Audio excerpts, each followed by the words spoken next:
What's up, everybody? Welcome to another edition of the Surf and Sales podcast. I'm one of your two hosts, Scott Leese, here with my good friend and co-host, Richard Harris. Brought to you today by our good friends at Gong, Salesforce, Revenue Cloud, and Lead411.com. We have been on a little bit of a hiatus. Richard decided to go on vacation a little bit, which I guess he's allowed to do. But we're coming in strong. Coming back strong, I should say. And we've got a really good friend of ours, both on a personal level as well as a more professional business level. A guy that I've known probably since 2013 or so, I think, that I met for the first time in Utah. Maybe we'll get into all that. But he's the CEO of a company you all know and love, Salesloft. Kyle Porter, welcome to the Surf and Sales podcast. Stoked to be here. Wouldn't want to be anywhere else. It's always great catching up with you guys. And I brought a little prop for today. This is my Phase 5 Phantom. Oh, look at that. Board. So I wanted to have this with us. Through our talk, I'll put it right here so it can be in the view. It's just ready to get on the water. You'll see I've worn down the foot pad so much that I had to cut out a little piece to fill it in. But love that. We're ready to ride it. It's season time, so the water's starting to heat up. I'm so excited for this. I just got my second vaccination shot the other day, so I will be soon back on airplanes a little bit and hitting all the good spots, and definitely overdue to come down and visit you and surf down there. Yeah. Kyle, probably everybody here knows what Salesloft is all about. Can you tell everybody who might not know, because it's been a while for some people, tell us about like the very first iteration of the product? Because I think it was still called Salesloft, but the thing, looked and sounded very different. And that was when I met you and Sean Kester. Tell everybody a little bit about that kind of origin story, if you will. Well, I'll tell you, a lot of things have changed over the years, but there has been one that has remained steadfast. And so I'll just kind of preamble to tee up the original version of Salesloft. But from the very beginning, we wanted to address this giant problem in revenue. And the whole idea behind it was the best sellers and the best revenue organizations that I spoke with and met with, they wanted to provide their customers with an incredible experience, one that was empathetic, sincere, one-to-one, understood their problems, built trust, and gave them solutions, right? But they also wanted that to be something that they could forecast off of, that they could drive a process to. They wanted it repeatable and predictable. And those two things were at odds. And so I got together with a guy named David Cummings. David Cummings is really well known in the venture and SaaS world. His original claim to fame was he was the founder and CEO of Pardot. And so we were working out of the Pardot offices. We started the company without an idea of what we were going to do, but just that we wanted to solve this sales problem. And then we started building a bunch of different products. And so what you're probably alluding to is Salesloft Prospector. That's right. Which grew from about 0 revenue to 7 million in a 2-year period of time before we completely shut it down. But we had product versions even before that weren't even as good that, they got canceled along the way. But yeah, we've always been attacking this market from the angle of how do we empower sellers to deliver their customers with an incredible experience, do it in a way that they can scale so they maximize revenue, and then use technology to help them kind of fill in the blanks along that journey. So a lot of that has, remained. We're still all about sincere and authentic sales, but the products are definitely different. Richard, well, hold on, Richard, you can relate to this story because you shut down your $7 million business before as well, right? This is something that you would do. Probably what I do. Probably what I would do. I wouldn't have the vision. I just would have shut it down, right? Like that's Scott and I've been going back and forth. Scott, I'm very good at the tactical stuff. Scott's better at the visionary side of things. But I have a question for you, Kyle. How scary was that? Like we hear about pivot and we talk about pivot, but at least the stories I hear around pivot, it's not when you got 7 million, right, in revenue. Yeah. It's much earlier when you're like, oh, that didn't quite fit or whatever. But regardless of whatever reason it was that you pivoted, did it just freak you the fuck out? Well, and not to mention this thing was cash flow positive. So it wasn't like we were burning money. I mean, we were printing money with it. Right. But I think at Salesloft, one thing that I think, I love this question. Have you ever heard this question? What's something you hold to be true that most others would disagree with? Oh yeah. It's my favorite interview question. It's a really powerful question. And one of the really my answers to that, one of them is that I believe as an entrepreneur, as a founder, you have massive control over the culture of your organization, and that organizational health is the biggest sustainable differentiating advantage of any business. And in order to have a great organizational health and culture, you need to be steadfast to your vision, your mission, your values. And the best way to decide whether a company is, what a company's values are when they make tough decisions or when they do things that other businesses wouldn't normally do, right? Like there's that story about Southwest Airlines where a customer wrote into the CEO and said, during the security training, your flight attendants were making jokes. And she said, I don't think security is something to joke about, but at Southwest, humor is a core value. And so the CEO wrote back, you'll be missed, right? That's the thing that normally a CEO of an airline company would say, I'm so sorry, we'll look into this. We'll make sure that we do things better for you and other customers in the future. But he was like, see ya, we like to laugh here, right? And that's what that move was all about for us, Richard, is that, we built this company on the backs that we can empower sellers to be more authentic, more sincere, deliver more value to customers, use technology to be informed and insightful about the buyers they're selling to. And this product we had built, it wasn't doing that for us. What it was doing, it was growing and it was generating revenue, but it was a lead service, right? It was helping people get contact information for customers and prospects. And what they were doing with it quite frequently was something we didn't love, which is they were just pouring it into the marketing automation grinder and spinning the wheel. Right. And just blasting out spam. How long did we didn't love that. What was the realization, aside from maybe market forces, what was the realization of, okay, we need to rethink this? It was a combination. I wish I could say it was just one thing, but that was a big piece of it.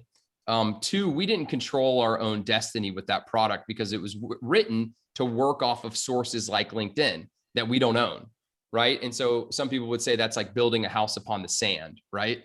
And LinkedIn wasn't a big fan of it. Later there's been some actions that they've taken with other companies, but it was those combinations of our customers are not really, we're not achieving our mission here, which is enabling sincere and authentic sales. We don't control the outcome of the platform, so it's hard to build a multi-billion-dollar business out of this. And three, there are players out in the marketplace that we'd like to have a good relationship with that aren't fans of this. And so those kind of three things in combination. But we did a tombstone for it. We sang Dust in the Wind and Sayonara off to the new thing. Now it really helped that we had Salesloft as you know it today, the sales engagement platform, and that was growing at double digits monthly. And it had so many of these things that we looked for in, really helping our customers. And I assume, you were also able to sort of convert your current customers to this, right? Like you already had a built-in, heavily qualified inbound lead system. Yeah, that helped a lot. It was the same type of customers and the same type of use case. I want to go way back in the time machine, right? Like way back. Was Kyle the hustler as a kid? Were you always like delivering newspapers or lemonade stand? Like what would mom and dad say that they're like, oh yeah, we always knew he'd be an entrepreneur? Well, Scott and I have talked about this, and Scott, I know you shared some of your health things that you've worked through in your life. And I was born with a rare blood disease and wasn't expected to live past infancy.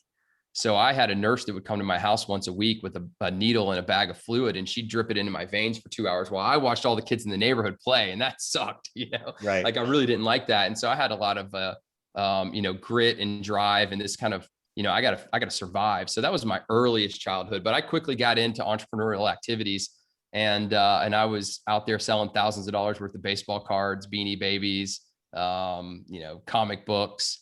And then in 1996, I've shared the story a few times. The Olympics came to Atlanta. I'd pop a book bag on my shoulder, hop on my Huffy, and just jet out to the Walmart where I'd buy every single Olympic lapel pin that they had in stock that I could afford. Then I'd hop on MARTA and take it down to Centennial Park and sell them at the Olympics. And that's really when the love of sales came up for me. But I ran landscaping businesses. I had a computer manufacturing, like a parts assembly business where we'd buy a bunch of motherboards and graphics cards and assemble everything together and sell them. So I did a bunch of things like that when I was growing up. You could safely say, Richard, that his answer is yes. Yes, absolutely. I have a more somber, potentially, question around this, and is relevant for you and I think, in particular, Kyle. I've often wondered if the the isolation you alluded to, in terms of having to, all the other kids are out there playing and you're going through this, hell, as a kid. For me, I was in my early 20s. I've often wondered if those isolating, traumatic times compel you to like build something and build a sense of community and like surround yourself with people and give and help, as opposed to like a more unhealthy way, which is to totally withdraw and go to the dark side, so to speak. Have you ever thought about that as any kind of a part of the mission? Like, I was away from everybody and now I want to be around all the time and create something that other people want to be around. Yeah, I mean, that was my number one desire as a kid, was to be a normal kid and to be able to play with everyone else. And I remember I went through a pretty miraculous change in my life where my body started to produce blood cells and fight off infection. And this was in age 11. And the minute that happened, I was like, put me on the football team, put me on the basketball team. I want to go out. I went on camps and stuff. And so it was like this, I was just magnetized to kind of get out and hang out with people. And that became, really my social currency for a long, long time. But I also had this streak after that of really kind of a little bit of anger at the world, for putting me through this. And that put me down a little bit more of a selfish or self-serving path where I was out partying, trying to do everything I could to take everything from the world. And that hit a dead end in my college years when I realized I was chasing this thing that there was no rainbow, there's no gold at the end of the rainbow. And that's when I had a real epiphany, which was, I've been given this unique talent, skills, capabilities, a story that's like nobody else. And I'm sitting here squandering it at age 19, 20, when I should be using it to make the world a better place. And there was this big paradigm shift in my life. And I'll never forget, I know exactly where I was and the exact date, and everything changed from there. And so, really it was about taking these talents that I had and using them to serve. But then when I'd hang out with people, I'd start realizing they have unique stories and incredible talents and incredible skills. And so Salesloft really was a long time coming about creating an environment where others can come to learn more, do more, become more, take those talents and skills and use them to serve others and find fulfillment. And that's the original reason I started Salesloft. Outside of anything related to sales, I wanted a company to create, to make a change. And I felt like that was the best way that I could do it. Do you mind sharing that moment? Do you mind sharing that moment you remember, the epiphany? Yeah, I mean, I'll give you a couple details. It was November 21st, 2003. And no, 2002, sorry. I was a sophomore at Georgia Tech, or between my sophomore and junior years. And I'd gotten in trouble for partying too much. And I basically, I hit a dead end on this lifestyle. And I basically said, I'm going to start doing things differently. And it was a big moment. Cool. Thank you for sharing it. What, I'm sure you get this all the time, right? What advice do you give to the entrepreneur that comes along, right? There's got to be somebody coming out of college, coming out of tech. I assume you're sort of an alumni guy over there. What do they ask you, or what advice do you give them? I mean, I think it all depends on like what you want to do, like what you want to be, what you want to achieve. I think probably the biggest advice that people don't think through, and I didn't really think through this much, in the early days, is think about the long-term plan. Like, I find myself now thinking about like, what's going to happen 30 years from now?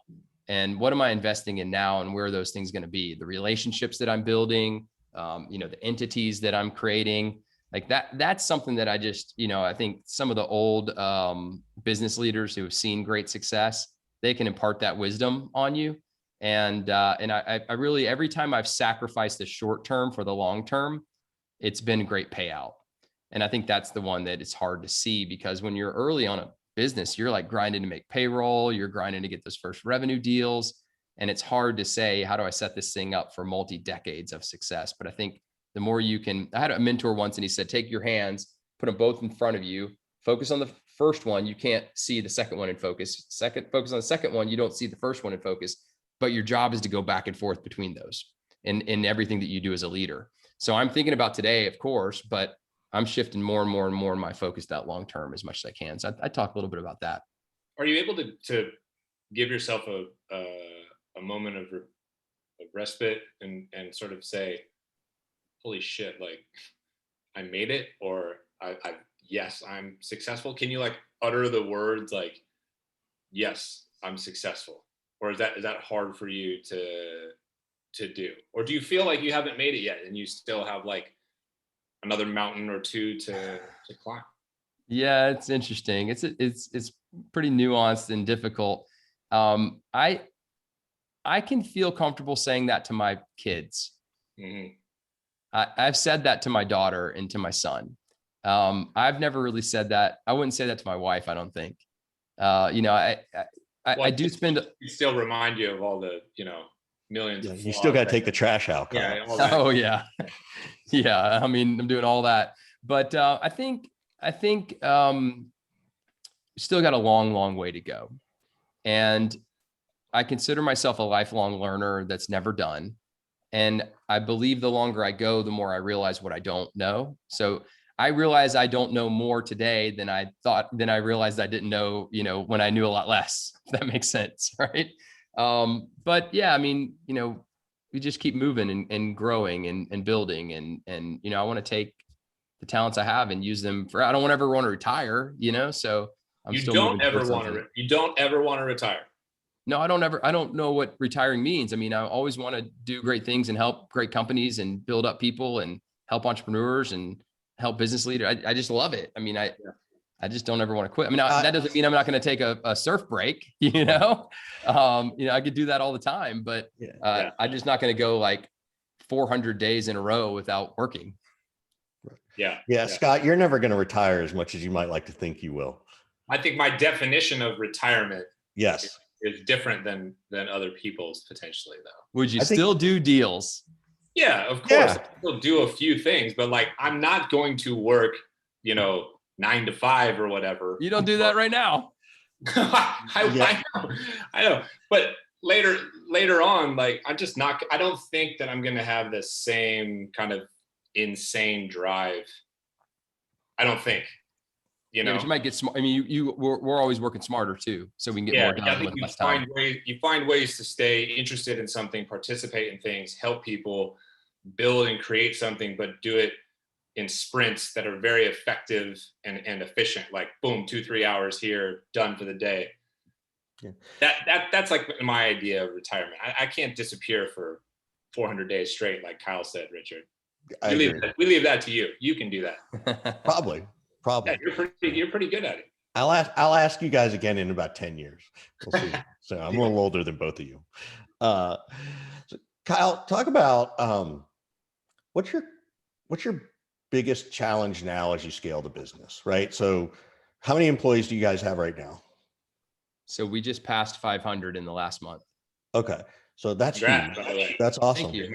So now how do you think about, okay, how do I get to 1,000? Right? How do I because I can't even fathom it, right? Like this is the part where I'm so tactical. Scott could be like, oh, I know exactly what to do. But how do you? Not to 1,000. I don't know what to do to go to 1,000. I'll tell you we have a very simple but incredibly elegant one-page business charter. And in that we detail the vision where we see a world where sellers are loved by the buyers they serve. We detail the mission, which I've just talked about. We go through the values. And then we have core strategies. And we have 5 core strategies. Those are updated on an annual basis. Sometimes if a pandemic just happens to take place, they may get updated more frequently. And 2 of those 5 core strategies are what we call enabling strategies. And the other 3 are called growth strategies. The growth strategies change more frequently. The enabling strategies really are never supposed to change. And the 2 first enabling strategies are best place to work and best place to be a customer. Now, the definitions of those and the projects that are aligned to those always change, but it really boils down to those 2. And the first one is that we bring our lofters on board because we want them, like I said earlier, to learn more, do more, become more, take their talents and skills, use them to serve others and find fulfillment. But we also want to love on them in an incredible way so that they turn around and love the customer. Because ultimately, the company that cares the most about the use cases and the personas and the customer, the people, is going to be the one that wins. One that cares the most wins. So that's never change, will never change. No matter what products we've had, we go into selling anything to any industry. That's going to be my mantra for the rest of my life in business. Now, the second one is best place to be a customer, right? So this means being the closest to the customer, understanding the pains better than anyone else. I mean, when I started SalesLoft, we were so fortunate to be in an incubator called Atlanta Tech Village. And there were many, many, many companies in the offices around me. And I would literally go and put a chair next to a salesperson and just watch and talk. Hey, go to this place, sign up for this thing, click this thing, click there. What do you think you should do here? And just follow them around and learn and learn and learn. And so I think those two things are really the most important element to get us into that next stage of the promised land, if you will, or 1,000 people or 5 billion in value, public company, all those areas. But the other three core values really matter, or the other three core strategies really matter too. And those are more specific to our business and the growth that we're focused on.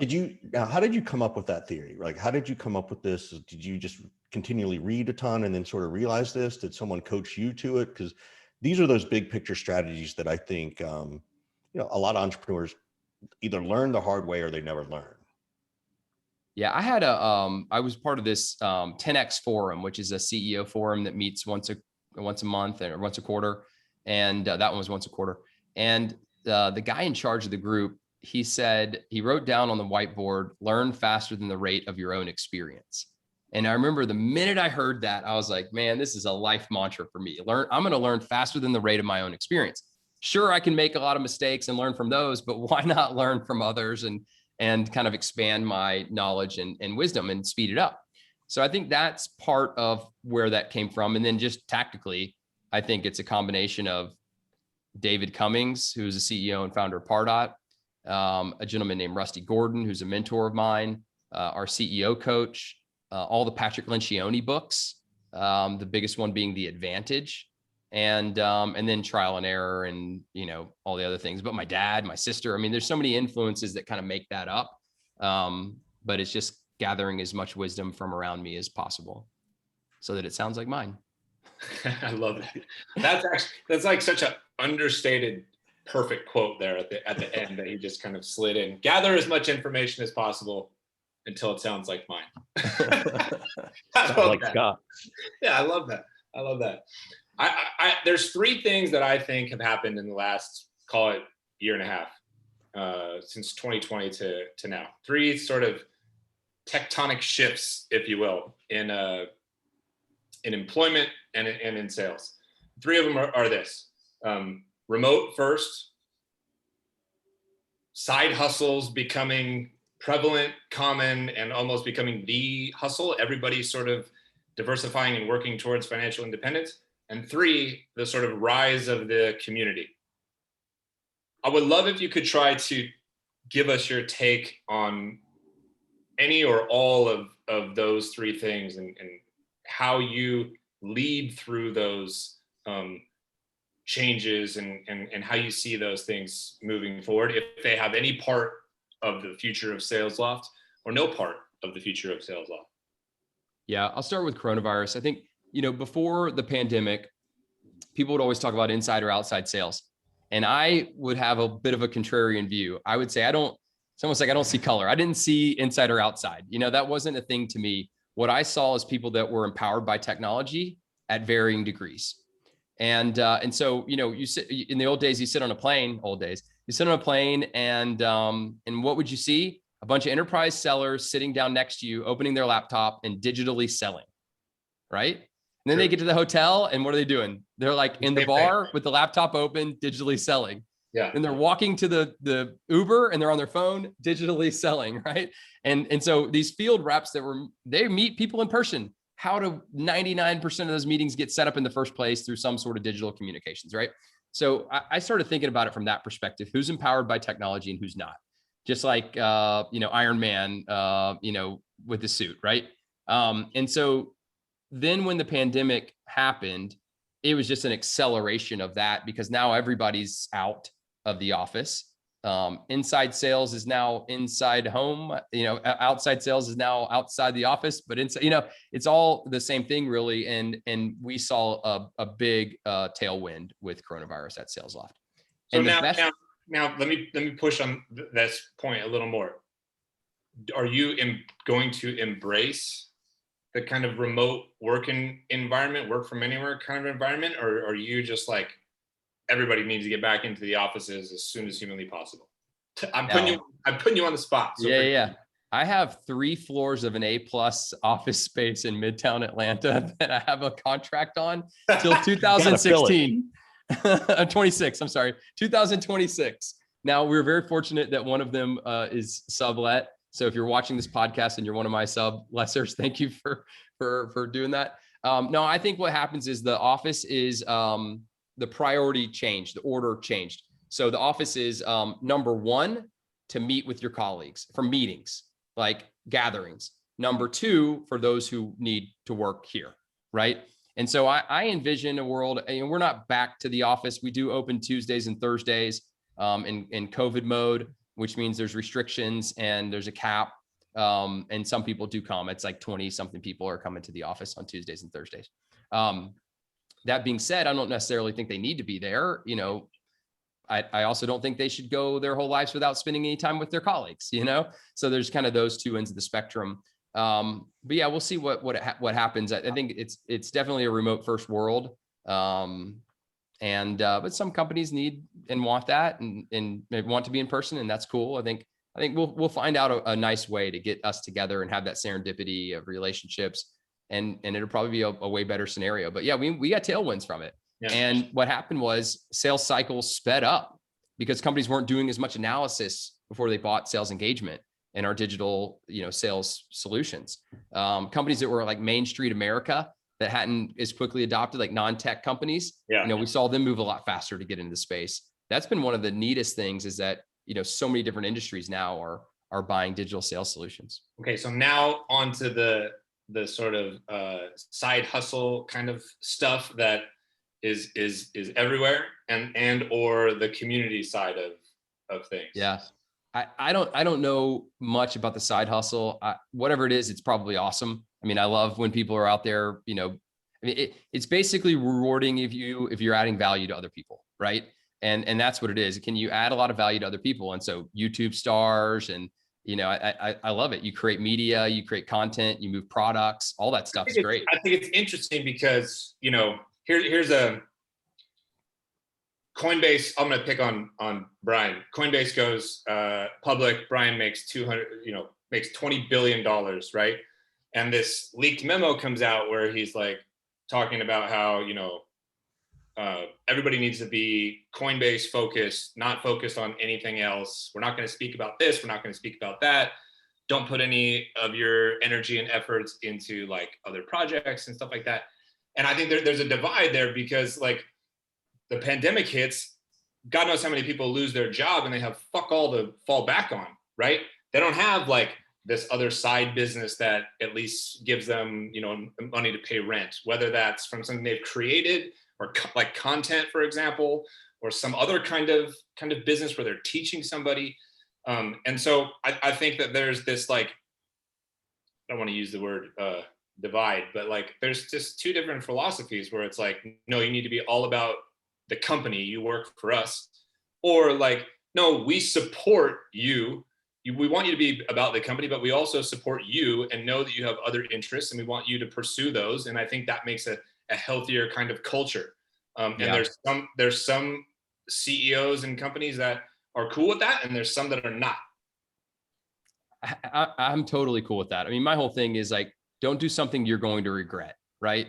So if you got into a side hustle and you spent 30 hours of your time and you weren't able to be the person you needed to be at the company you're at, and 3 years later, your colleagues are crushing it because they kept, promoting and advancing, and your side hustle didn't go anywhere. Yeah, that's on you then. Yeah, it's on you. And I mean, am I going to stop my employees from hanging out with their kids or going surfing or, reading books or, I'm the T-ball coach for the 3-year-old, T-ball team right now, small ball. Like, that's awesome. Is someone going to tell me not to do that? No, I mean, you do what you want to do, and, you be there to accomplish your tasks, and you recognize what it takes to get to the next level, wherever you want to go, and put the work in. And yeah, I mean, that's all good to me. For what it's worth, Richard, do you remember when I got grief for needing to go coach my son's baseball team? I remember you getting grief for everything. Kyle, I'll tell you the story. But that's one of the things he got grief for, that he didn't deserve the grief. Yeah, so I'll tell you the story. There's plenty of others that I did deserve for. Yeah, there were all kinds of things, but he would give us grief. Like he would like have all his managers on a single text thread, and he'd be like, "Get off your CPU." This is a long time ago. Yeah, So you're rewinding the tape 20 years, Richard. right. Not even, dude. I don't know you 20 years yet. So, But I'll tell you, that small ball T-ball, that's some fun, man. yeah. Oh, I had it's to kick my kid out of one of the games. And my wife came up to me and the next game, he's doing the same thing over again. And I'm like, I'm about to kick him out again. And she's like, would you kick any of your other players out if they did that? And I go, nope. All right, Clark, you're still in. Yeah, it's definitely hard. The hardest person that you're going to coach is your own child, for sure. For sure. Yeah, that happens everywhere. Yeah. So go ahead, Richard. So I wanted to ask you, because you brought up this board behind you, right? So how long have you been wakeboarding? How long, like, I grew up on water skis. Okay. My dad and my mom were water skiers. I remember specific memories of camping out at Lake Lanier and waking up at 6:30 a.m. to watch my mom, who had this red hair down past her waist, like all the way past her waist. And she would start on the dock. My dad's in the Mastercraft. He would take off. She would jump start off the dock. She'd go cove and back, spraying water as she left. And then she would release the rope and ride right up to the dock, grab on the ladder, kick her ski off, slalom ski, and then hop out of the water, hair completely dry. Oh, and I was like, she's my idol, So I grew up water skiing. I had the Snoopy skis when I was like 2 or 3 years old. And then something crazy happened my senior, or I guess my junior year or sophomore year. I touched a wakeboard, and I've only put skis on like 1 or 2 times ever since then. So I moved over to the wakeboard, and I was doing tantrums, front rolls, back rolls, 360s. I blew my eardrums. I got broken ribs, and I think it was the ankle injury coming down from a big jump where I was like, this is a really tough sport.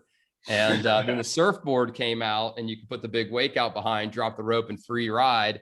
And I've been doing that now for about, 4 or 5 years. And were you trying to be competitive? Like, were you really pushing yourself, or were you just that kid who just loved it? Yeah, I was pushing myself, but I wasn't in any of the competitions. You I was just trying to get upside down and impress all the people in the boat and make myself feel good. What's it like being a farmer? Like, I think this is your place, your Zen place. If I, know you well enough that you get to go down to the I wish orchard. I would have done this outside. I'd show you. I've got, I'm surrounded by tangerine farm right now. And it is, my wife is a fifth generation tangerine farmer. Her great grandfather was an ice salesman from New York, and he would load up ice out of the Hudson River on a train, drive it down to Florida, and sell blocks of ice to shopkeepers. And so he had a cold, deadhead train, said, what can I do with this thing? Let's take some citrus fruit and take it back to New York. And that began the industry, the business. And so and then what he did is most of the fruit was by steam boat at that point in time. And they were able to cut them out and get the fruit faster. And that began the entire business. But they've had some troubles. They had freezes and bankruptcy in the 90s. So my wife's kind of been, in and out of a tough, experience here. And we had an opportunity to come down here, and it was always her dream to own a tangerine farm. And she had basically supported my dream from the very beginning with Salesloft without complaining once, never nagging me, even when we were, basically first year when we ran out of money and had to start all over. And so it was a great opportunity to use Salesloft to help her get her dream. Talk about that. That's actually something we don't talk about. How do you bring your wife into your business to seek advice, counsel, share the ups and downs, right? Because it bleeds over, right? Like when you are an entrepreneur, it doesn't really, you try to shut it off at 5 o'clock, but it kind of doesn't, right? Yeah, no. How do you navigate? How do you and your wife navigate it? Because I don't think it's just you. Yeah, I think I'm really fortunate. I mentioned April, she grew up in this agriculture community, and they had some tough freezes in the 90s, right when she was in her formidable years. And she made a commitment that she was going to, work to get in a position where the company would never have to deal with that again, the family business. So she went to Emory. She's a CFO. She was an investment banker. and she's incredibly talented. I call her the captain of the ship of financials. And so she knows business inside and out, and she's, we talk through everything. So there's really nothing, a lot of people say like it's lonely as a CEO, but when I've got April, it's not that lonely. So what kind of things do you bring up with April? And granted, she definitely has, a similar background on the business side, right? Is it, hey, we're thinking of doing this, or, hey, what do you think about that? Or, I'm struggling with this one person. It's team member stuff. So interpersonal people stuff. And then the financings, like when we've raised money, she's been involved in that. We talk about that all the time. I wouldn't talk about like pricing strategies or like new innovations. We've made 2 acquisitions. She's been along the journey for those and been involved. But I think the big one is, interpersonal, decision making. Do you struggle with those? Do you find, was that a harder part for you as a CEO, or do you feel like you're pretty balanced in the world of, marketing and product and then leadership and those kinds of things?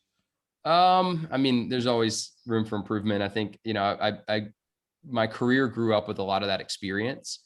And my father, has shared some of his experiences. So I had some kind of, I guess, starting point, if you will. But yeah, there's always lots of opportunities to improve. That's what my CEO coach and I talk about all the time is, it's 50% dealing with other people. How often do you look at the farming industry and think, good Lord, if I was done with Salesloft, I would build this, that, and the other. Totally just, disrupt the farm. It's harder to do than I would have thought. I find myself like weighing into my wife's challenges, and I'm always wrong. She's always like, that ain't gonna work, and but I think I've helped out a little bit on the IT side, and they've used Salesloft. They had a private label juice product that they were putting into grocery stores and gas stations, and they used Salesloft to really expand that market and get it into a bunch of gas stations, which is really cool. But yeah, it's hard to do a lot of innovative things. The toughest one is that humans pick the tangerine off the tree. And, when is a robot going to go pick that tangerine off the tree, especially, when it's hot and no one wants to be there. Although we're fortunate that they harvest in the late fall. So it's a little bit cooler. Well, I feel like I'm always looking at these like category specific kind of SaaS opportunities. So I would probably drive April nuts if I was married to her. What about this? Couldn't we just like disrupt this thing in the business? Oh yeah. I wanted to do an M2M farm with sensors on all the trees that would communicate back the temperature and wind speed to a mobile device. Just modernize the shit out of the tangerine. Yeah. Right. They did some really cool things. They did a dwarf rootstock for these tangerines. So the trees would be a little shorter and fatter. So they're easier to pick. And then you can spray them with water when the freezes come, when the cold weather comes. So they're sprayed with water so the actual tree doesn't freeze, but it creates a little barrier. So they've done some neat stuff. That's cool. That's pretty cool. That's really, really cool. What do your kids think you do? First of all, how old are they? 6 and 3. And we have one on the way. So I guess I didn't know that. Public announcement. I've never said this in any public forum. Oh, congrats. Congratulations. Not many people know, but we're due with our 3rd, and we just found out it's going to be a girl. So that's exciting.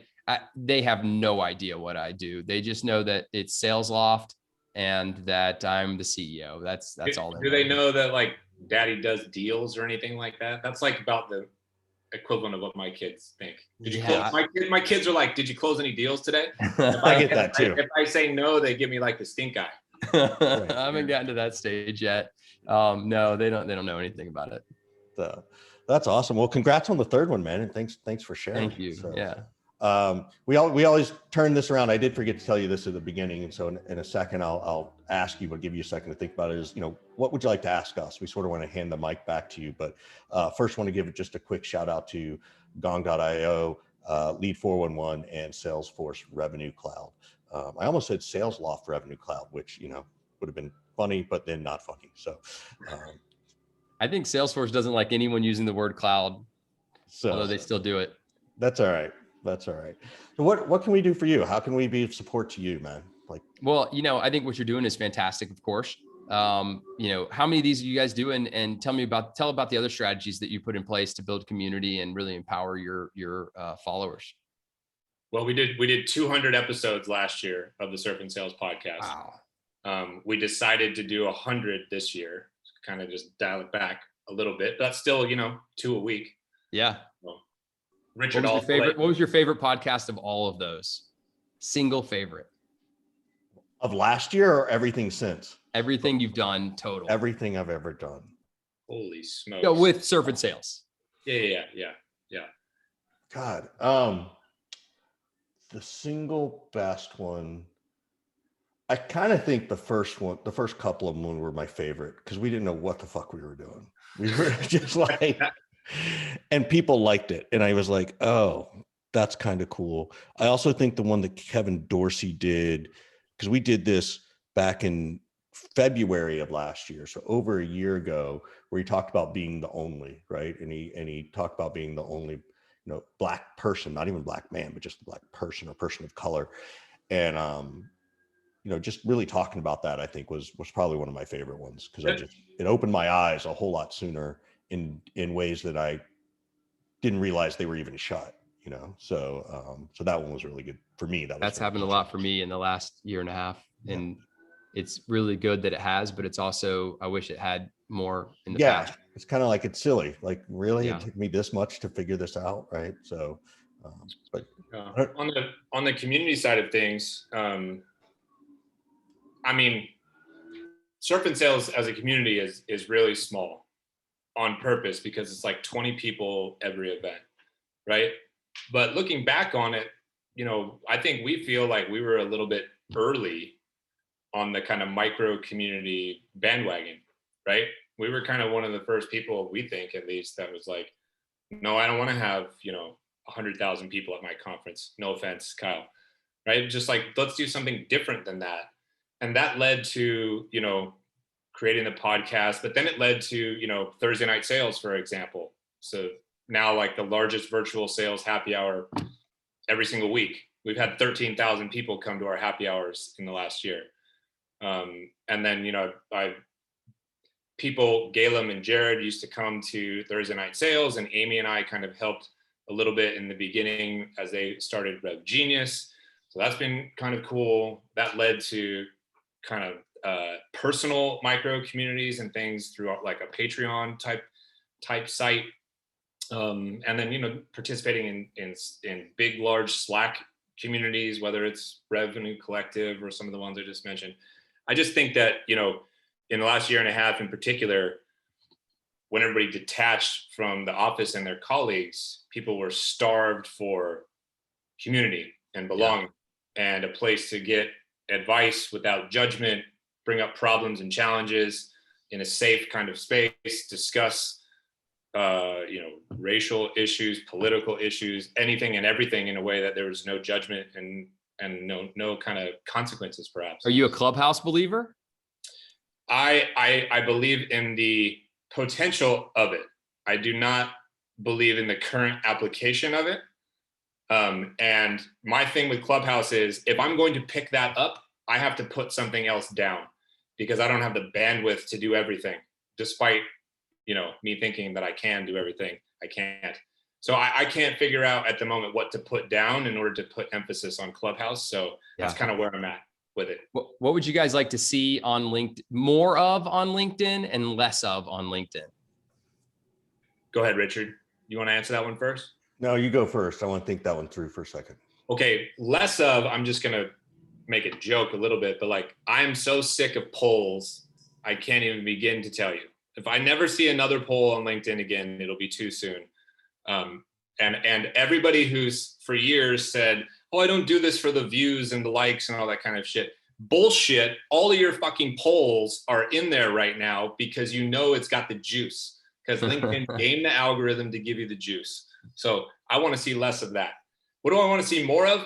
I wish LinkedIn would care to invest in their actual product and fix some of the things that people have been clamoring about for years, such as the inbox. The direct message inbox experience is absolutely atrocious. Okay. It's also a nightmare for super users, I don't know what you want to call it, but people who have 30,000 connections or more, it takes hours to go back and find a way to remove connections that maybe you're not close with anymore, you don't remember who they are, to make room for new ones. There's no searchable, easy way to do this. Your worst day on LinkedIn shouldn't be your birthday. Yes, exactly. Yes, because you're going to get hammered with 100,000 messages. Yeah, Yes. And they're all going to say, they're all going to be just click this auto message. That's right. Yeah. God forbid there's like a real lead in there where they're saying, I want to buy your software, and you're like, I can't even find it. I'm not even going to know. Yeah, that's right. So, I think my biggest challenge is that it just needs a cleaner interface, right? I want to be able to find things a little bit faster for me. I also think that I wish they would find ways that the algorithm didn't have to be gamed so much, right? Like, I like the idea of being able to put an image of the three of us, having this conversation so that people can listen to you and hear what you have to say. But we all know that sucks. Like, that's just not going to be seen, right? So I wish there was a way they could figure that piece out a little bit, and so I think that's the piece that I wish wasn't there. And I also, I think my biggest pain, Scott knows this, is like just the time. Like, I think it's silly that I have to get up at 5 a.m. to post something at 6 a.m. to get any kind of decent traction, right? As one of those users, where Scott gets to wake up at, 8 a.m. and post something his time. So, Does that mean I get to wake up at 9? Exactly. Maybe 8:30. Right. So, last question, and you guys open it up by letting me ask, who do you, top 1 or 2 people to follow on Twitter?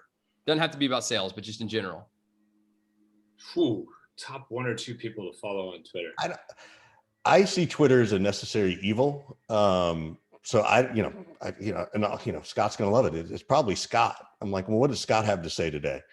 Because I just don't use it like Scott. Like, Scott's much more of a tweet guy than I am. So, but I'm arguably terrible at it. Like, I've yet to cross like 2,000 followers on Twitter. But I don't use it the same way. Like, I interject like ridiculous thoughts about food and shit. Like, you replied to my avocado thing with advice with the everything spice. Brilliant, by the way. So I interject like ridiculous. I got 2 avocado trees right out here.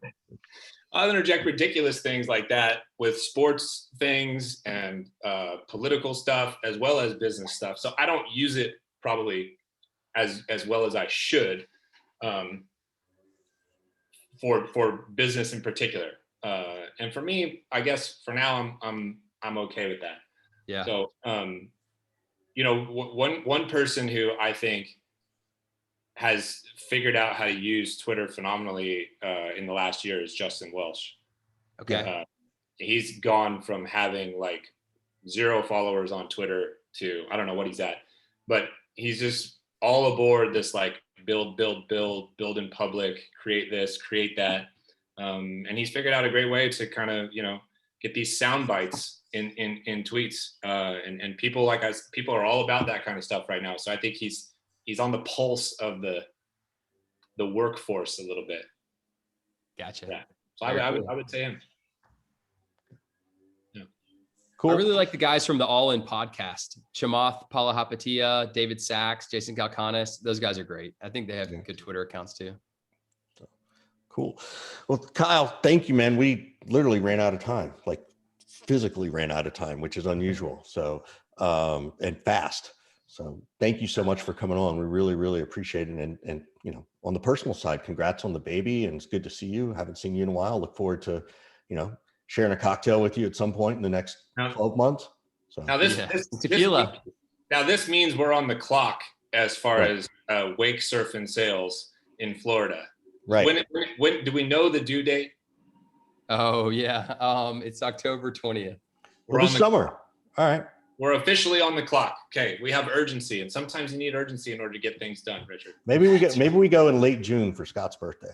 I like the way you're talking now. Yeah. Awesome, exactly. Guys. Well, thanks for having me. It's definitely been my pleasure, and I appreciate all that you do, and really appreciate you bringing me on today. Thanks all right, so much. man.